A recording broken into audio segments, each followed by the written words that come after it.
نعم. مشكله المصانع في مصر خلال سنه 2012 3602 مصنع تم اغلاقهم ضمن ايه؟ سبب حاجتين اتنين، يا البنوك هم عليهم مشاكل مع البنوك، مشاكل بنكيه، او ان في مصانع انتاجها اشتغل، الناس طلعت المصانع زي سينا طلعت الانتاج، جم البلطجيه خدوا العربيات اللي عليها المنتج وعملوها، لان في نوع من انواع الانفلات الامني. السؤال للمصانع كلها المتعثره، احنا قاعدين نقول عاوزين مستثمرين ونيجي نبني مصانع، ده كلام فارغ.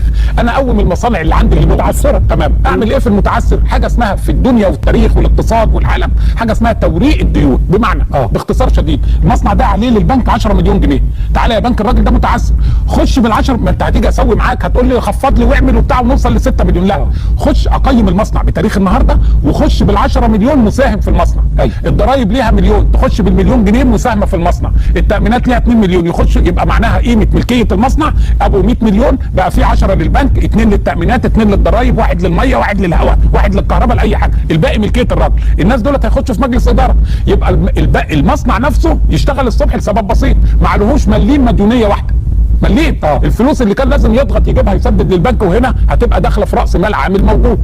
البنك لما يبقى معاه محفظه للديون المتعثره اللي هي قيمه الديون المتوقفه في المصانع على جميع جمهوريه مصر العربيه بتوازي 48 مليار جنيه، انا الصبحيه هتبقى دي محفظه في ايدي اقدر ابيعها لما المصانع دي بتشتغل الصبح، يبقى لا البنك خسر مليم ولا الضرايب خسرت مليم، ال 60 مليار جنيه بتوع الضرايب انا لميتهم الصبح كلهم، ما خسرتش مليم، ولا التامينات خسرت مليم، اللي انا عاوز فلوسها اللي موجوده اقدر احطها في قلب البورصه، حطيت في البورصه مواد ومنتجات جديده، مصانع جديده دخلت، المصنع نفسه ما يقدرش الراجل يتهرب منه لسبب بسيط، في مجلس الاداره واحد من البنك وواحد من الضرايب وواحد من التامينات، مش كده؟ اكيد المصنع حاله يتصلح.